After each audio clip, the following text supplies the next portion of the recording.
Everyone, my name is Josh and welcome to Whims. And it's Mama Mondays, Mama Mondays, Mama Mondays, Mama Mondays, Mama Mondays, Mama Mondays, Musical Mondays, featuring Josh.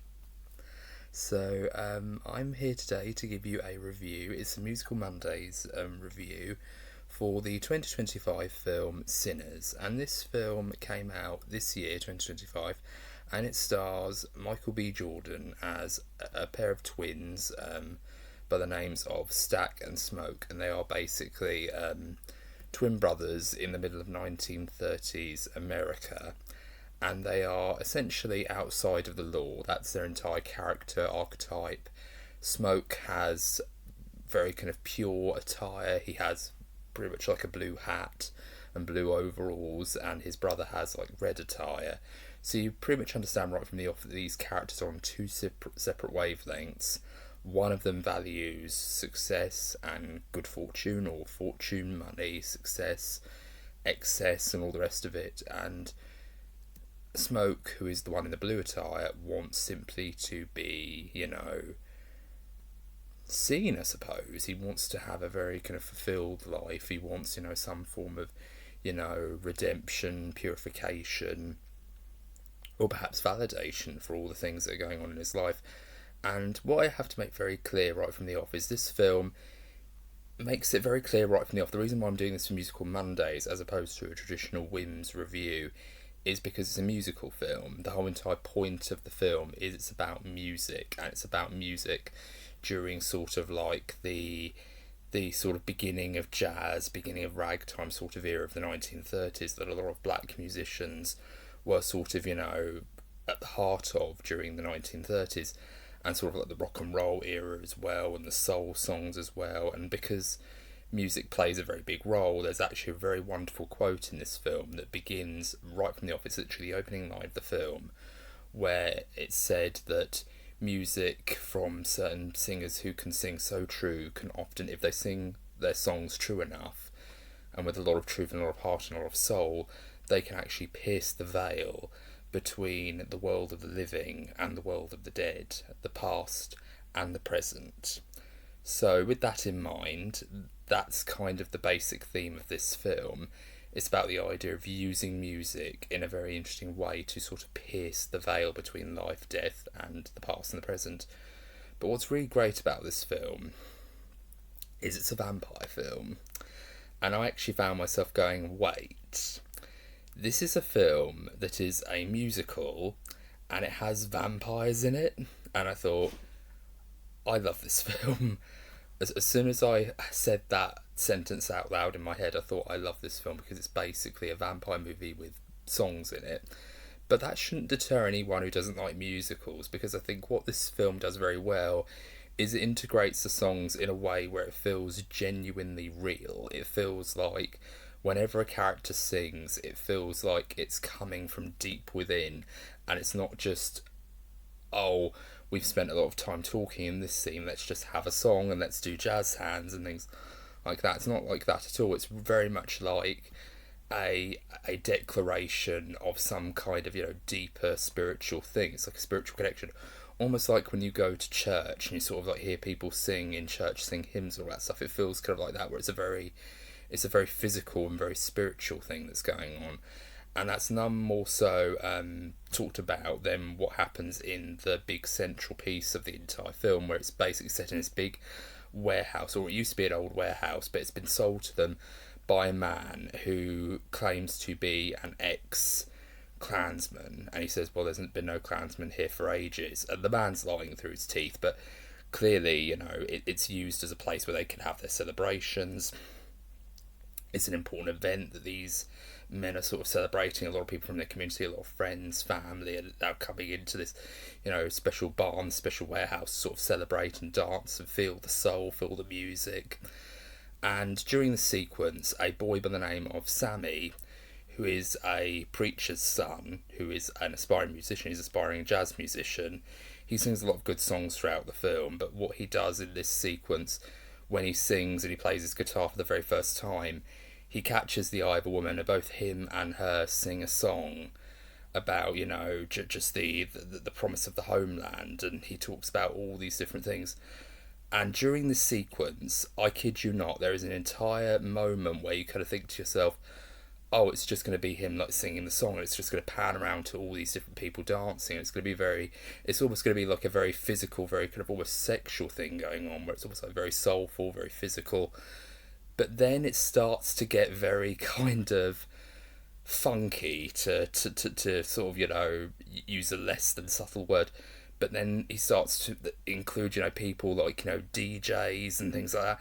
And it sounds very weird when I'm describing it, but the way it was filmed, it was so gracefully done. And I thought, this is such a beautifully done sequence, because they've basically, you know, highlighted what the main theme of the film is, which is the idea that music can pierce that veil between the past and the present, the living and the dead. And it's a very great way of doing that. So when that stuff happens, it's immediately signing the dinner bell for these vampiric creatures to come to them. And the head of this clan is a vampire by the name of Remick, who is played by Jack O'Connell, who was in films like Unbroken by Angelina Jolie, directed by Angelina Jolie, in which he plays an American World War II soldier. He also was in a film called Eden Lake. He played sort of like the main thug teenager in Eden Lake, and he's gone on to play, you know, other characters as well. And he's also in the 5th season, I think, of Skins, the British version of Skins.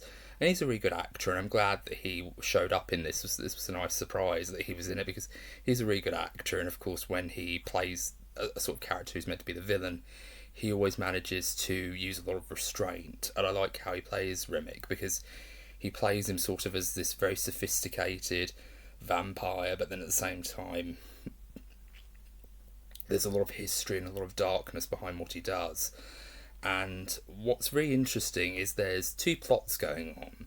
There's the plot at the barn, and then there's the plot that's building up to, you know, the stuff happening at the barn, which is that basically the brothers, Smoke and Stack, have basically bought this barn off of a guy who says he used to be an ex-Klansman, but in reality, this man has basically allowed these men to buy the bar, so that he knows that all the black people of the community are going to be in that bar on that night, so that they're going to get drunk. And they even import Irish whiskey or Irish beer, so they're basically getting them drunk and or drugged, so that when they invade the bar later on in the film, it's going to be, you know, just them lying around, confused, senseless. So it's actually quite sadistic and quite dark. But then not only do they have to contend with the possibility of being murdered or slaughtered by the Klansmen, but they've also got to deal with the fact that there are vampires out there who are also trying to murder them, eat them, and turn them into one of their own.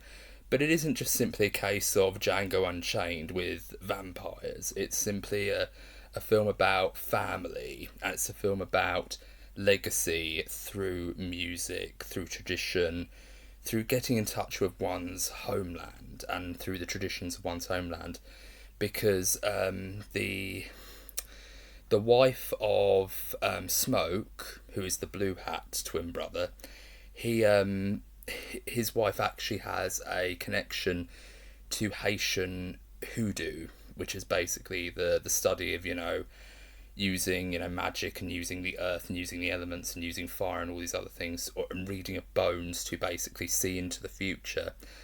And both him and her lost a child at the very start of the film, and when they reunite, Smoke goes to the grave of his baby girl, and he sees like there's like a baby's bottle there. And I love those little visual details where it doesn't necessarily spell out what's going on, but it does tell you that, oh yeah, this child was very young when they died, because you can see obviously there's a baby's bottle. But then there's all these other things, like he even says at one point to her, like, if you're so into this mysticism, why couldn't your magic have saved our child?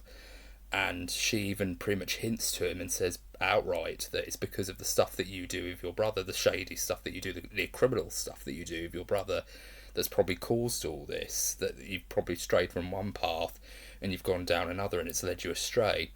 So the idea between family, that the loyalties that we have to, you know, family and, you know, our belief systems, and all that sort of thing are a huge theme in this, and how we basically choose belief over action is one of the key themes that I think is at the heart of Sinners, which is the idea. And I know it probably sounds pretentious to say, oh, this film has themes, but it does, because I think Ryan Coogler did a very good job of establishing that these are the themes about the film. The film has themes of music and how it connects to culture, the past, present, and living and the dead, but then it also has, themes about, family and what happens when you choose belief over action, or vice versa, or you choose action over belief. And Smoke's action came from, he took action when he decided to go with his brother and set up this criminal. I hate to call it criminal because they're not necessarily criminal, they basically just have their own territory, and yes, they're doing shady things, but they live in a world where racism exists, so it's obvious that they're obviously doing it because they obviously hate the white man because of the cruelty that they've inflicted upon them. So they think, oh, instead of doing the law, what the law says, because if I'm a black man and I do good things, I'm still going to be picked by the white man for doing, all sorts of horrible things. So might as well go down this road, the path of the criminal, to kind of, do my own thing. That's what they're probably thinking. It's one of those things that I think is very powerful, and it really tells you right from the off that they are people who are doing what they want to do because they have no other choice. And I like that about these two characters, that they really do show that they do have a loyalty to each other because they are family, obviously, but then at the same time they are showing that they're doing it because the world is literally against them. And it's very well done, it's very powerfully done, and it doesn't feel preachy either. It manages to feel very realistic, and it feels very grounded and real. But I also just like the fact that a lot of the characters do often hate the idea of, whenever they're in a situation where they get to have these parties where it's just them and their community, they don't like it when white people come in, because there was a story that one of the characters said where when a black person came into a white community, he was taken in by this family, and then he was framed for something, and he was framed of either raping the wife and murdering the husband and the children, and they basically strung him up and cut off his genitals and things like that. So they really do show that, yes, there is a cruelty, there's a reason why we don't mingle, kind of thing, and that's really kind of horrific. It's horrific to hear that in sort of like this kind of world, but it's almost not surprising because, again, this is America in the 1930s, so obviously you are going to see a lot of very cruel brutality that is motivated by racism and other such things. But what I really like about when the vampires are included, it doesn't just feel like, okay, we've got this very interesting thing about family, belief, religion, music, and all the rest of it. We've got all that, let's throw in some vampires for kicks. The vampires actually do serve a purpose, because Remick, who is played by Jack O'Connell, he's Irish, and his entire way of living is all about, culture and community and family, and the fact that they've got Irish whiskey in their, in their sort of, barn house, in their sort of, club, in their sort of, party that they're having, really goes to show that they are, trying to celebrate and get as drunk as possible, and to have as much of the good times as they possibly can. But what's really great about this is the vampires say, or Remick says, that your music, Sammy, is actually so beautiful that it's actually helped me come over from the other side, and I can actually get in contact with my family again. I can see my family again, and you can too. Like, you can come back from this, and you can go to the afterlife, and we can see our loved ones again. You don't have to be afraid, you don't have to be filled with hate or worry or fear. You can join me and become immortal, and we can see our loved ones again. So he is literally making a deal with these mortals, and he is effectively the devil. He's the one who's basically saying, look, I can give you this if you just let me in, let me through. And it's such a clever idea, like the idea of linking it to family. It's just so well done. And then, of course, like any good old vampire film, it has a ton of gory sequences, and I loved it. Like, I loved seeing the vampires basically just either the survivors kicking ass and staking, vampires, but then also at the same time seeing, just these really, gory set pieces where these vampires are literally just digging into all these different men, women, and children, all the rest of it. It's just really fantastic just to see all the brutality and the carnage. because that's what I like in a vampire movie. I like to see lots of carnage, lots of, bloodshed, but then I also like to see a lot of depth and a lot of character and a lot of personality. And I want it to make me cry. Like, there's a lot of vampire films that surprisingly make me cry, and this one was one of the ones that really did make me feel kind of sad, because you do relate to the characters in what they're going through, especially with the Stark twins, because they've only had each other for a good portion of the time. So when real world shit, like, their separate families or the families that they've grown up in come back into the fold, it becomes quite a difficult issue, because then you've got other things, like other family members coming in and saying, we can't do this is terrible, or we've got to go out and have a better life, and things like that. And they just want each other. They want to get away from the nonsense, the bullshit, and then all this other vampiric stuff happens, and that's what ends up dividing these brothers in the end, because one of the brothers gets killed. I'm not going to say which one does, but one of them was bound to get killed. But I just really found this film really fascinating from a very thematic level, but I also just think it's a very good gory vampire film as well. And it's also a musical as well, so there's also a lot of great musical sequences, which I was very surprised by. But this film is amazing. If you can, I would recommend going and see it in the cinema, because it is a very good atmosphere to go and see it at the cinema. I went to go and see it literally yesterday, so it was quite a good time. I went to City World, and I absolutely just loved it. I loved the atmosphere, I loved the filmmaking, I enjoyed every minute of it. And I think Ryan Coogler, I think if he has the ability to make a film like this, I cannot wait to see what he does next, because honestly, this is an incredible piece of work. It's an incredible achievement, and I think what everyone says about this film is totally true. It's literally one of the best films I think I'll ever see this year, besides Nosferatu, of course, because I loved Nosferatu. So yeah, I really do think this and Nosferatu are my two favourite films of the year, as far as I'm concerned right now. But yes, it's a really good film. I would highly recommend it, and it's just an amazing piece of experience. I don't want to say too much that happens, because there is a lot that happens in this film, and it goes by very fast. But it will definitely move you. It's a very interesting artistic achievement, and I want you guys to let me know, what did you think of this film down in the comments? Did you like it? Did you not like it? Would you recommend seeing it in the cinema, or would you recommend seeing it on streaming? What would you say that the film did for you? And I'd like to hear your thoughts. So that's been my thoughts on Sinners, and I've been Joshua of Whimsical Industry Musings, or Whims.